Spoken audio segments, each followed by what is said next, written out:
दोस्तों, आज की कहानी का शीर्षक है इंसानियत। मेट्रो स्टेशन की भीड़ में एक बुजुर्ग कांपते हुए ऐसे चल रहे थे जैसे उनका शरीर उनका साथ नहीं दे रहा हो। तभी अचानक भीड़ तेज हो गई। धक्का मुक्की में सामने खड़ा रोहन अनजाने में उस बुजुर्ग को जोर से धक्का दे बैठा। अरे बेटा, कहते हुए बुजुर्ग लड़खड़ा गए। उनके हाथ से एक छोटा सा प्लास्टिक का बैग गिर गया। बैग से दवाइयों की शीशियां और एक पुरानी नोटबुक फर्श पर बिखर गई। नोटबुक का कोना पानी से भीग गया। रोहन एक पल के लिए रुका। उसने पीछे मुड़कर देखा, लेकिन भीड़ का दबाव बढ़ता जा रहा था। रोज की बात है, उसने मन ही मन कहा और भीड़ के साथ आगे बढ़ गया। ट्रेन में चढ़ते वक्त उसे यह एहसास नहीं था कि यही एक लम्हा उसकी रातों की नींद छीन लेगा। ट्रेन के दरवाजे बंद हुए। भीड़ अपनी अपनी जगह लेने लगी। रोहन ने ईयरफोन लगाकर गाने सुनने की कोशिश की, लेकिन उसका मन गानों में नहीं लग रहा था। कुछ देर बाद वह अपने स्टेशन पर उतर गया। घर पहुंचते समय बुजुर्ग का झुका हुआ चेहरा, थके हुए कंधे और गिरा हुआ बैग बार बार उसकी आंखों के सामने आ रहा था। उसने सोचा, क्या मुझे रुक जाना चाहिए था? यह सवाल उसके मन में घूमता रहा। घर का दरवाजा खुलते ही मां ने मुस्कुराकर पूछा, क्या हुआ रोहन, आज बहुत थके हुए लग रहे हो बेटा? हाँ मां, काम का थोड़ा दबाव था, रोहन ने बैग उतारते हुए कहा। रात का खाना लगा था, लेकिन वह चुपचाप खाने लगा। मां ने पूछा, ऑफिस में कुछ गड़बड़ है क्या? रोहन बोला, नहीं कुछ नहीं। उसने झूठ बोल दिया। खाना खत्म करके उसने लैपटॉप खोला, लेकिन प्रेजेंटेशन के शब्द जैसे उसे छेड़ रहे थे। ठंडी हवा चल रही थी, फिर भी उसे पसीना आ रहा था। और वह सोच रहा था, अगर मैं 1 मिनट रुक जाता तो क्या फर्क पड़ता? वह खुद से सवाल करता रहा। सोने से पहले उसने खुद को समझाया, कल सुबह जब उठूंगा तो सब कुछ भूल जाऊंगा। लेकिन किस्मत को कुछ और ही मंजूर था। रात को करीब 11 बजे उसका मोबाइल बजा। स्क्रीन पर अनजान नंबर था।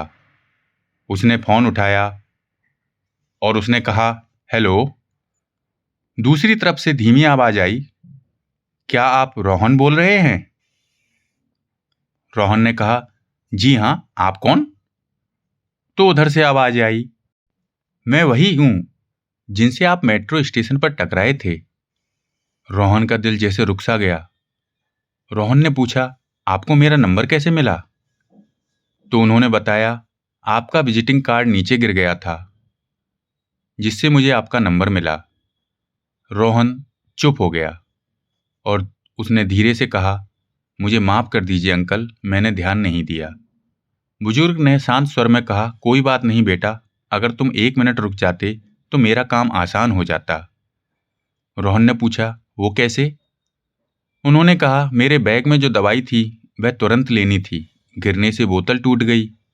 रोहन को ऐसा लगा जैसे किसी ने उसके दिल पर भारी पत्थर रख दिया हो। अंकल, आप ठीक तो हैं? हाँ बेटा, पड़ोसी दवा ले आए थे, बस एक बात कहना चाहता था, जिंदगी में कभी जल्दबाजी में इंसानियत मत भूलना। रोहन के पास कोई जवाब नहीं था। रोहन ने कहा, अंकल, मैं आपसे मिलना चाहता हूं।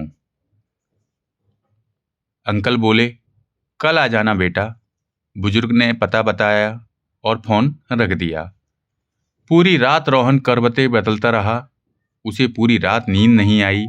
सुबह होते ही वह ऑफिस जाने की बजाय सीधे उनके घर पहुंचा। पुरानी बिल्डिंग के तीसरे माले पर उनका घर था। दरवाजा एक दुबली पतली आंटी ने खोला और उन्होंने दरवाजा खोलते ही बोला, आप रोहन हो ना? अंदर आओ, वह तुम्हारा ही इंतजार कर रहे हैं।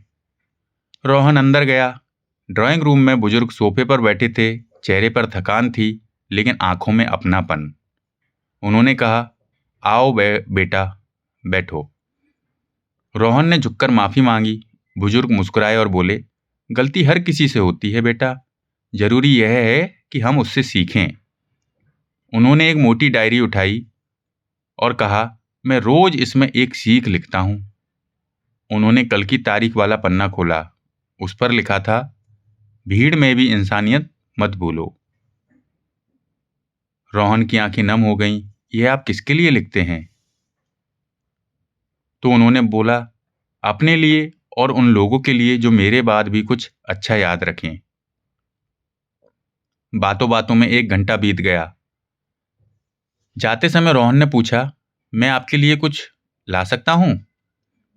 तो उन्होंने कहा, बस इतना करना बेटा, जब भी किसी को मदद की जरूरत हो तो रुक जाना। घर लौटते वक्त मेट्रो स्टेशन की भीड़ वही थी, लेकिन अब रोहन की नजरें बदल चुकी थीं। तभी उसने देखा एक महिला का बैग गिरा। लोग आगे बढ़ते रहे। रोहन तुरंत झुका, सामान उठाया और बैग थमा दिया। महिला ने कहा, धन्यवाद बेटा, आज तो मेरा दिन आसान हो गया। रोहन समझ गया, अंकल की सीख अब उसकी जिंदगी का हिस्सा बन चुकी थी। उस दिन उसने खुद से वादा किया, चाहे कितनी भी जल्दी हो, इंसानियत से बड़ा कोई काम नहीं। धीरे धीरे ऑफिस, मेट्रो और रास्तों में उसकी आदत बदलने लगी।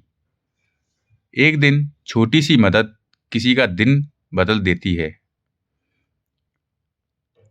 और उसका भी। अब वह जानता था, एक पल रुककर मदद करना पूरी जिंदगी का सबसे अच्छा निवेश है। रोहन आज भी उसी मेट्रो से गुजरता है। भीड़ वही है, शोर वही है, जल्दी वही है, लेकिन रोहन अब वैसा नहीं रहा। अब जब कोई गिरता है तो वह रुकता है। अब जब कोई थकता है तो वह सहारा बनता है। अब जब सब आगे बढ़ते हैं तो वह पीछे मुड़कर जरूर देखता है, क्योंकि उसने समझ लिया था, जिंदगी में सबसे बड़ा नुकसान समय का नहीं, इंसानियत का होता है। अगर उस दिन वह नहीं रुका होता तो शायद आज वह खुद से नजरें नहीं मिला पाता, और शायद आप भी कभी किसी भीड़ में किसी को गिरते देखें तो एक पल रुक जाएं, क्योंकि हो सकता है आपका वह एक पल किसी की पूरी जिंदगी संभाल ले। तो याद रखिए दोस्तों, भीड़ बहुत मिल जाएगी, लेकिन इंसान बनकर रुकने वाले बहुत कम होते हैं। तो धन्यवाद दोस्तों, आज की कहानी आपको कैसी लगी कमेंट्स बॉक्स में जरूर बताना।